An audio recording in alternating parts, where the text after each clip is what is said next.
agricultural sustainability, and human health.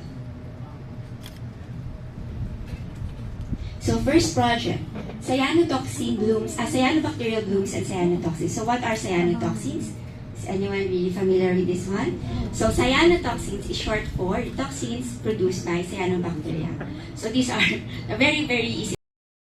So these are really highly toxins, so that are produced in huge quantities during blooms of cyanobacteria. In our group, we focus on microcystins. This is a form of cyanotoxin. And this is a hepatotoxic toxins that can cause liver cancer. They are produced by microcystis. And this is very important because microcystis is the dominant form of cyanobacteria in Laguna Lake. And we know that Laguna Lake is one of the major freshwater reservoirs in the country. And it's also great importance because microcystins, they can accumulate in farm fish. And therefore, they can pose risks to food safety and public health.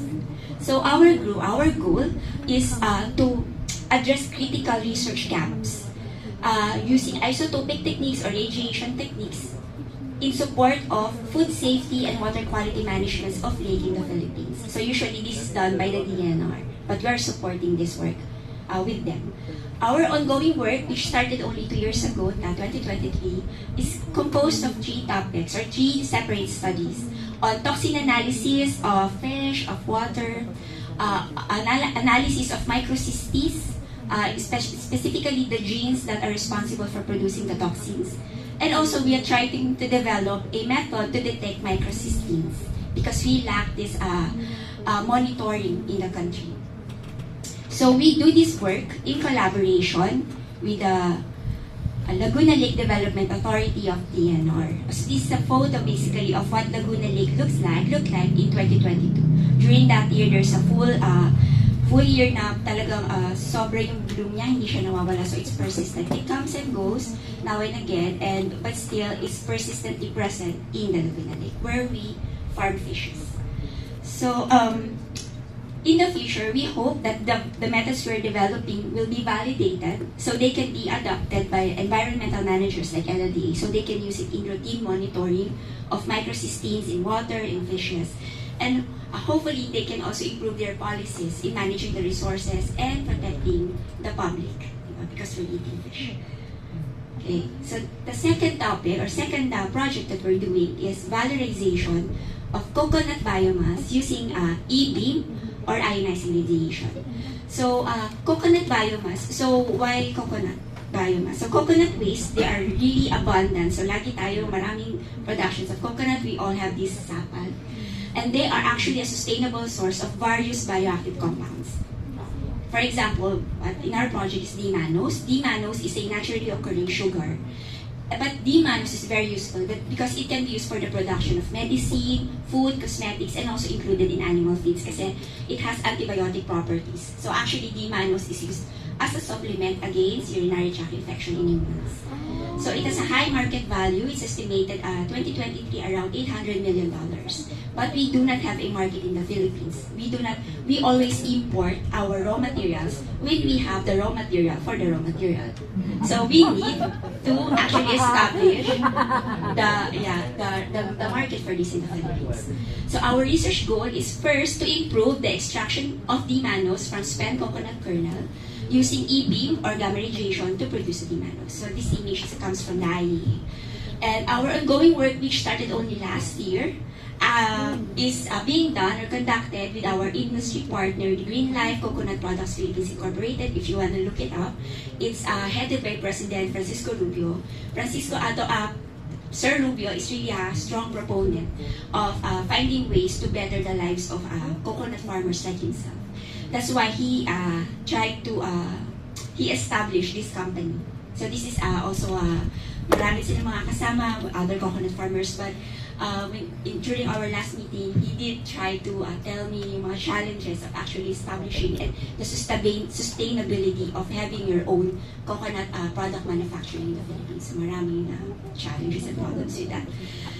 In the future, we hope that what we're doing right now can lead to a feasible production system. This production system for producing D-mannose that we can hopefully transfer to the Department of Agriculture with Philmex.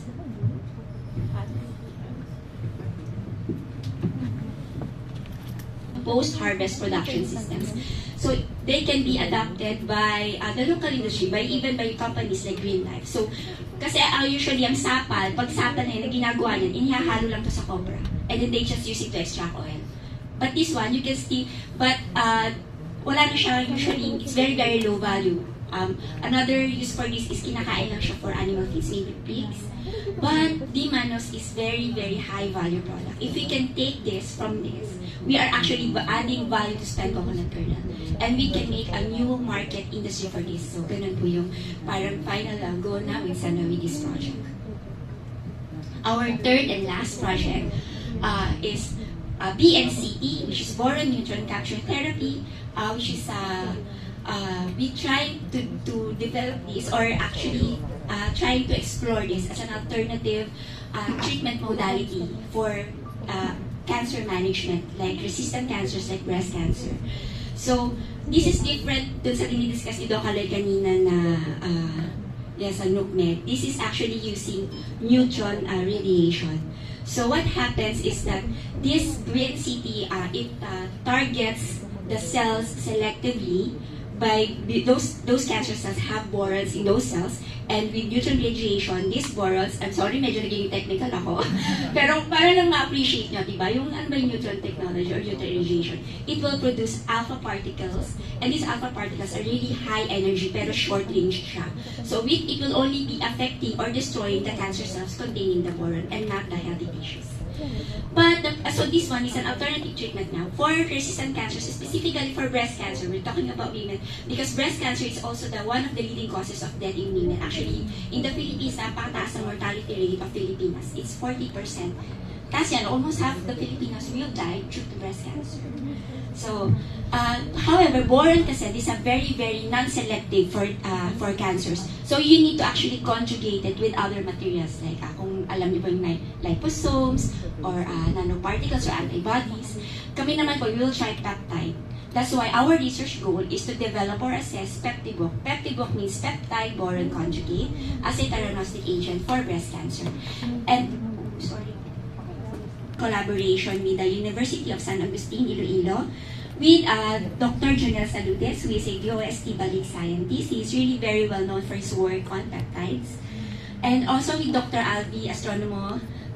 You may have already heard about her. She's very, very popular here. Particularly because she's a very strong proponent of upgrading the neutron generator facility,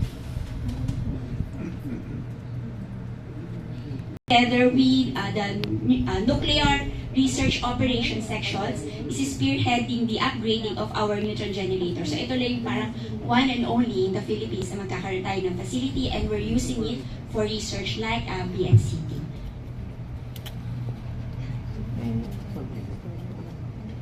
To say na talaga meron na bang impact ang ginagawa namin. But still, we aim to contribute in meaningful ways. So for example, through our cyanotoxin study, we enhance the environment and public health protection to reduce risks of poisoning due to consumption of unsafe fish, reduce economic burden on fish farm owners and operators. With our project on valorization of coconut biomass, we seek to contribute to a more competitive and sustainable coconut industry by hopefully developing and providing access to new post-harvest technologies, and the promotion of a circular economy value through a value addition of biomass waste. If this is a low value, we can add value to it by extracting a high value product. And the last, with our BNCT project, of course, we need to advance our alternative treatment modality for cancer, hoping to have an improved quality of life for the affected individuals and families.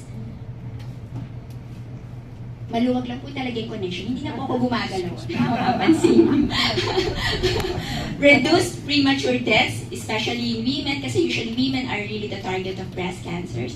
And reduce economic burden of disease to the country. Kasi malaki din ang economic burden if you have cancer sa isang bansa. Kasi country pa rin actually ang pumupunan ng mga pagkakamisakit ka or may morbidity ka is actually the productivity of the country who suffers, not only the families or the individuals affected. Okay.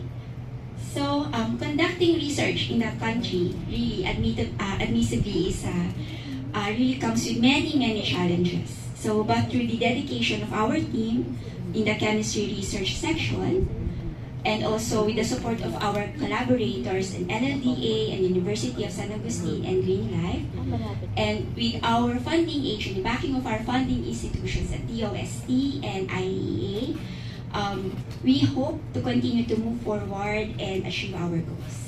So with that, I end my brief presentation and thank you for your kind attention.